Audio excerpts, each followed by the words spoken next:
Welcome back to the Wichita Toy Train Club YouTube channel. I'm Zach Rabb. Behind the camera we have Chris.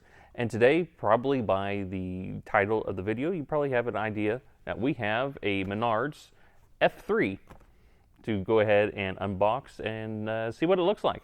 We were doing another review and a member went ahead and just brought this on down. So, there we go. We have some styrofoam. Don't need that crap. Throw that on the floor. This is a non-powered, looks like it's the same style. Hopefully this shows up in the deal. Same style packaging that they have with their powered units. We just don't have a remote.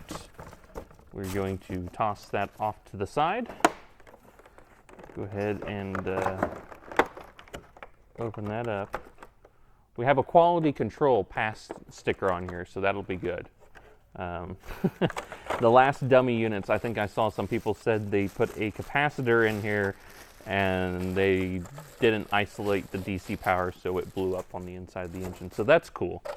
But here it is. This is, again, a non-powered, very, very shiny chrome. This is the first one of Menards locomotives I've ever seen. So very shiny chrome on the bottom. That is insane. But other than that, it looks really nice. I know a lot of people have said these aren't really F3s. They are supposedly like a version of the F7. I can't remember what they were saying. I'm sure if you really want to go that deep into it, you can find it on the web somewhere. But wow, even the wheels have been chromed. They just chromed the whole bottom of this. We got chrome horns. The paint really doesn't look too bad. I mean, it's straight. No real overspray. I think I've seen some, oh, nope, as I say that, there's some overspray, but that's okay. It's not the end of the world. I mean, I think these things are going for 85 bucks just for non-powered. It's got lights. So I guess we'll jump over to the layout and throw it on the track and see what the lights look like. Okay, before we go ahead and go over to the layout, I know I said we would, but I'm going to stop 1 second. I took all the screws out of the body. Just out of curiosity, let's see what they did on the inside different as far as the dummies go this time. I mean, there's the standard 2 center rail pickup rollers, in case you're noticing. There is an on-off switch right here. That way you can turn the lights on and off if you so choose. It's not labeled, so if your lights don't work, you might want to check the switch. Let's go ahead. Like I said, already have the screws out. Nothing crazy. All kinds of blue on the inside there. And we have a board now. Wow. So last time I think they had just a capacitor and some shrink wrap, maybe a resistor or two. So that's a big upgrade for them. It's got some, I don't know if you guys can see, we got some Chinese writing on it. So, you know, that makes you feel warm and fuzzy on the inside. But I mean, you know, it's a very basic board. And, well, at the very least, we have a bridge rectifier this time. So we learned something. Awesome. Rear lights, we have our headlight, and then we got 2 number board lights. So I guess we'll go ahead and throw the shell back on, and we'll go see what it looks like. So here's a little closer look for everybody. We do, again, chrome. We're not really sure what's with all the chrome. I mean, crisp Santa Fe, we do have some overspray right there. It's not, you know, nothing crazy. There's 2 crew figures in there, which looks nice. We have the outline, really, of the EMD logo. A builder's plate area, nothing legible or anything. It's just really just the outline. But I mean, you know, at the very least it's there, and it doesn't look out of place. They do have the silver there along with the steps. I mean, it's a very basic, but yet a very decent locomotive. Everything's molded in. We have molded in vents down the side of the car body. Another door down here. We got our 2 portholes. Pretty sure that should be the fuel shutoff. So instead of red, it's blue. But other than that, I mean, there's nothing, nothing crazy going on here. All our lines are straight. Honestly, if I was painting a locomotive, that might be hard for me to keep a straight line. There's some blue overspray, you know, within the yellow here. If you go look for it, you'll find it. But if it's zooming around on your layout, you probably won't notice. Okay, let's go ahead and power it up and see what kind of lights we get. I'm just going to go straight to 18 volts.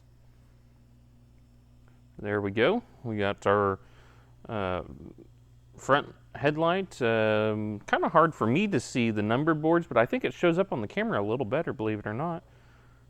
But that's all we got there. Nothing crazy on the inside of the cab. You get some backsplash from the headlight. That's okay. Just a neat, simple deal. If we flip it around here, I'm just going to manhandle it. We do have a light kind of where a porthole would be, but it kind of acts like a backup light. So there's another light back there. Okay, we went ahead and turned off some lights just so that way we could see what else we could tell. We can see the number boards a little better now. It looks, again, still looks brighter in the video, but that's okay. It makes, when you don't have lights on, all the other orifices now now have light coming out of them. But you know, it's we kind of have like an underglow effect up front here. Kind of cool. But it's your simple dummy unit from Menards. I'm going to slowly turn down power to see if we can see if those LEDs are just straight up constant. That constant brightness, or I'm going down now, so I'm not seeing them dim at all.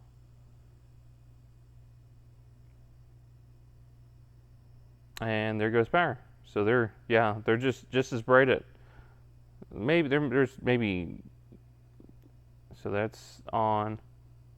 There's a little bit of difference right there. Probably hard for you guys to see, but basically as soon as you guys put power on, these lights are on. So that's about 5 volts right there. So if you got a conventional locomotive you want to put this behind, it'll light up great right behind it. Okay, so as you guys saw, there's no sound, so I can't tell you that it sounds great, but the lighting is fixed, so that's good.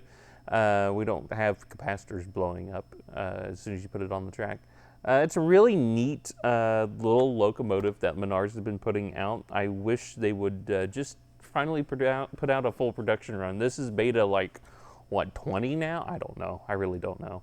But I think it's time for a full production run, and we'll just see what happens with them. But for a non-power unit, I mean, if you just need something to add with your a blue bonnet, that would be the thing to go. I mean, they're using the standard, wonderful F3. That's an iconic locomotive for O gauge.